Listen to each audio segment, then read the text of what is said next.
الذین ینادونک من وراء الحجرات اکثرهم لا یعقلون صدق اللہ العظیم۔ ان اللہ وملائکتہ یصلون علی النبی یا ایھا الذین آمنوا صلوا علیہ وسلموا تسلیما۔ الصلاۃ والسلام علیک یا سیدی یا رسول اللہ وعلی آلک واصحابک یا سیدی یا محمد رسول اللہ صلی اللہ علیہ وآلہ وسلم۔ نہایت ہی واجب الاحترام سامعین کرام، ہم سورہ حجرات کی آج کی اس آیت نمبر 4 پر گفتگو کر رہے ہیں۔ کچھ گفتگو گزشتہ جمعۃ المبارک پر ہو چکی تھی۔ اس آیت کے اندر بھی اللہ رب العزت نے اپنے محبوب کی بارگاہ کے آداب سکھائے۔ سبحان اللہ۔ کہ میرے محبوب کی بارگاہ کا ادب کیا ہے، میرے محبوب کی بارگاہ کا احترام کیا ہے۔ سبحان اللہ۔ اگر تم نے میرے محبوب کی بارگاہ میں آنا ہے تو اس آنے کا طریقہ اور سلیقہ کیا ہونا چاہیے۔ سبحان اللہ۔ کہ میرا محبوب اگر آرام فرماؤ تو میرے محبوب کو حجروں کے باہر سے آواز نہ لگاؤ۔ سبحان اللہ۔ اور یہ نہیں ہے کہ اس وقت یہی آداب تھے، آج بھی محبوب پاک کی بارگاہ کے وہی آداب، سبحان اللہ۔ آج بھی حضور کی بارگاہ کے وہی آداب۔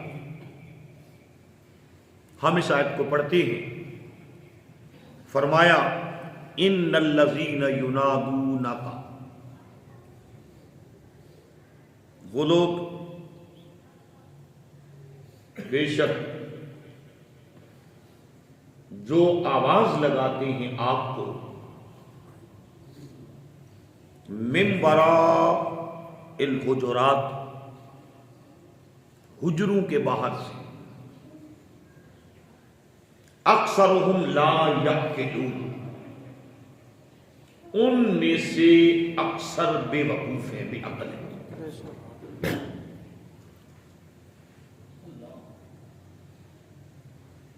ایک گروہ، ایک جماعت جس میں علماء بھی تھے، جس میں شعراء بھی تھے، جس میں سردار تھے قبیلے کے، وہ حضور سے ملنے کے لیے آئے۔ دوپہر کا وقت تھا، حضور آرام فرما رہے تھے۔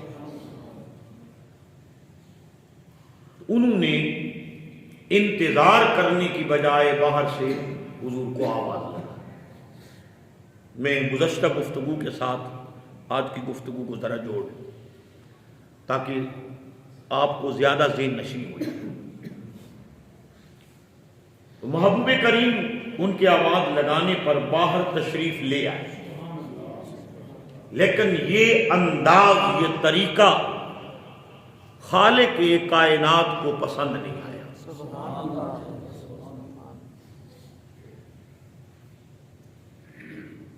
مولا کرتے کیا؟ رب لم یزل نے ارشاد فرمایا، کرتے وہ یہ کہ محبوب وہ کھڑے ہو جاتے اور آپ کے آنے کا انتظار کرتے۔ سبحان اللہ۔ سبحان اللہ۔ وَلَوْ أَنَّهُمْ صَبَرُوا، اور اگر وہ کرتے صبر، کس وقت تک؟ حَتَّى تَخْرُجَ إِلَيْهِمْ، یہاں تک کہ آپ خود اپنی مرضی سے ان کے پاس تشریف لا۔ سبحان اللہ۔ سبحان اللہ۔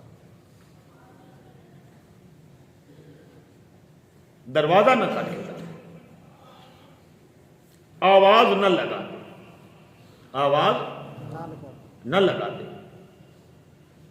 یہاں تک کہ آپ اپنی مرضی کے مطابق تشریف لے آتے اور ان کی بات سنتے، اتنی دیر تک وہ انتظار کرتے رہتے، اتنی دیر تک وہ انتظار کرتے رہتے۔ تو یہ انتظار بہتر تھا یا جو جلدی مصطفیٰ کریم تشریف لے آئے مصطفیٰ کا دیدار بہتر تھا؟ انہوں نے آواز لگائی تو حضور پہلے تشریف لے آئے، اب وہ دیدار سے فیض یاب ہوئے۔ فرمایا نہیں، جو میرے محبوب کے آرام میں خلل ڈال کے چاہے کوئی کلمہ پڑھنے کے لیے آئے یا چاہے کوئی دیدار مصطفیٰ کے لیے آئے، یہ مجھے کچھ بھی گوارا نہیں ہے، مجھے یار کا آرام گوارا ہے۔ سبحان اللہ، سبحان اللہ، آواز تھوڑی زیادہ کرو۔ سبحان اللہ، مجھے محبوب کا آرام زیادہ پیارا ہے۔ سبحان اللہ۔ انہوں نے میرے محبوب کو بھی آرام کیا۔ اب جب یہ آیت پھر فرمایا اگر وہ کھڑے رہتے تو یہ ان کے لیے بہتر تھا، یہ ان کے لیے خیر والا تھا، یہ ان کے لیے بہتر تھا، یہ ان کے لیے خیر والا تھا اگر وہ میرے محبوب کا انتظار کرتے رہتے۔ اب جب یہ آیت نازل ہو گئی، اب بظاہر ہے مختلف اوقات میں جلیل القدر صحابہ کرام کو بھی حضور کی بارگاہ میں حاضر ہونا تھا۔ ایک قانون اللہ رب العزت نے قرآن پاک کے اندر نازل کر دیا کہ میرے محبوب کی بارگاہ کا دستور اور ضابطہ یہ ہے۔ سبحان اللہ۔ اب یہ ایک ضابطہ بن گیا، یہ ایک ضابطہ بن گیا تھا کہ محبوب کا انتظار کرنا۔ سبحان اللہ۔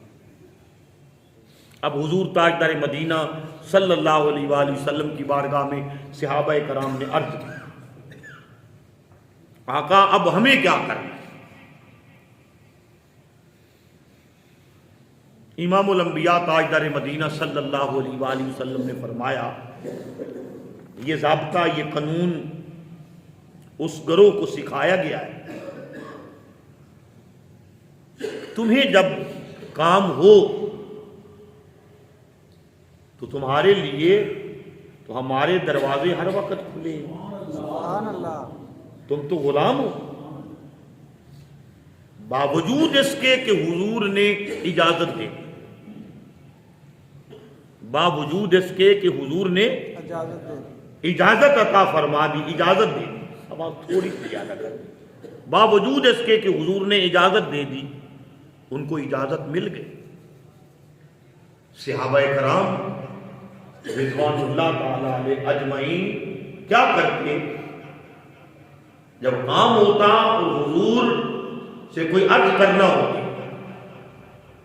کرتے یہ کہ مصطفیٰ کریم کے دروازے پر چلے جاتے اور اپنے ناخن کو ایک مرتبہ حضور کے دروازے پر مارتے،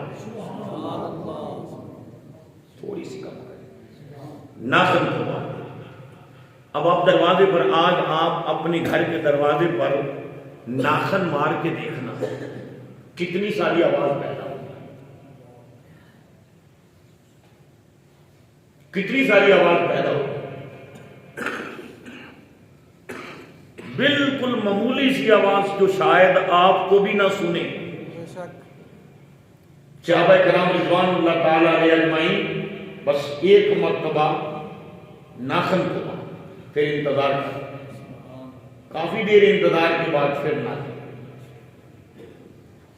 پھر کافی مرتبہ انتظار کے بعد پھر اپنے ناخن، دستک نہیں دے، ناخن مارتی درے ماں۔ اس میں سے کتنی سی آواز آتی ہے، اس میں سے کتنی سی آواز آتی ہے۔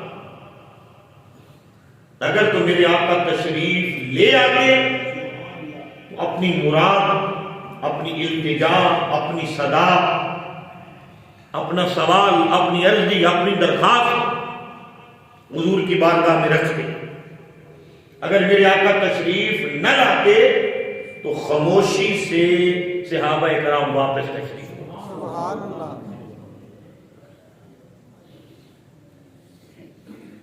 یہ ہے حضور تاجدار مدینہ صلی اللہ علیہ وآلہ وسلم کی بارگاہ کا ادب، سبحان اللہ۔ یہ ہے حضور کی بارگاہ کا احترام جو صحابہ کرام رضوان اللہ تعالی علیہ اجمعین کیا کرتے تھے۔ بس ٹھیک ہو۔ سبحان اللہ۔ اور یہ سب صحابہ کرام کا طریقہ تھا، سلیقہ تھا۔ اب اندازہ لگائیں جس جماعت نے مصطفیٰ کریم کا اتنا ادب اور اتنا احترام کیا، ان کے ایمان کا عالم کیا ہو سکتا؟ سبحان اللہ۔ سبحان اللہ۔ کیونکہ ایمان صرف نمازوں میں نہیں ہے، بے شک۔ ایمان صرف روزوں میں، حج، زکات، خیرات، صدقات، اس میں ایمان نہیں۔ ایمان صرف اور صرف ادب مصطفیٰ اور تعظیم مصطفیٰ کے اثر۔ سبحان اللہ۔ سبحان اللہ۔ حضور کی تعظیم اور حضور کے ادب کے اندر ایمان۔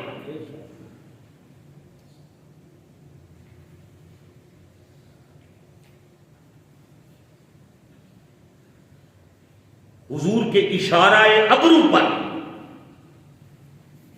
اپنا سب کچھ چھوڑ دینا اور جدھر محبوب کا اشارہ ابرو ہو جائے اسی طرف لگ جانا، اس کو ایمان کہتے ہیں۔ سبحان اللہ۔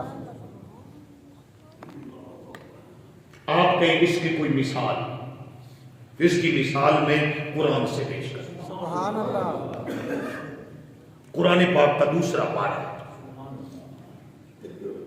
17 مہینے ہو گئے نماز کے حکم کو آئے ہوئے، 17 مہینے، سبحان اللہ۔ اور 17 مہینے کی کتنی نمازیں ہیں جو صحابہ کرام نے جماعت کے ساتھ حضور کے پیچھے بیت المقدس کی طرف منہ کر کے نمازیں پڑھی ہیں۔ سبحان اللہ۔ 17 مہینے کی نمازیں گن لیں، کتنی پریکٹس ہو چکی ہے، ہر روز پڑھ رہے ہیں، 17 مہینے کی نمازیں پڑھ رہے ہیں، ہر روز کی 5 نمازیں پڑھ رہے ہیں، حضور کے پیچھے پڑھ رہے ہیں۔ سبحان اللہ۔ آقا تشریف لا رہے تھے تو دشمنان اسلام آپس میں باتیں کر رہے تھے، اور انہوں نے بات یہ کی کہ ہر چیز الگ اور قبلہ وہی جو ہمارا ہے۔ اتنی سی بات، ہر چیز، الگ۔ ہر معاملہ الگ، قبلہ وہی جو ہمارا ہے۔ یہ بات حضور کے کانوں تک پہنچی۔ نماز کا وقت تھا، نماز کا وقت تھا، حضور نماز پڑھانے لگے۔ دوران نماز۔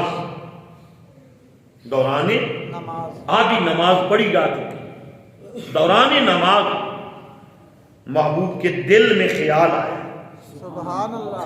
سبحان اللہ۔ دل میں خیال آیا کہ قبلہ بیت المقدس کی بجائے اگر بیت اللہ ہوتا۔ سبحان اللہ۔ سبحان اللہ۔ یہ محبوب کے دل میں خیال آیا جو میرے دادا ابراہیم نے بنایا۔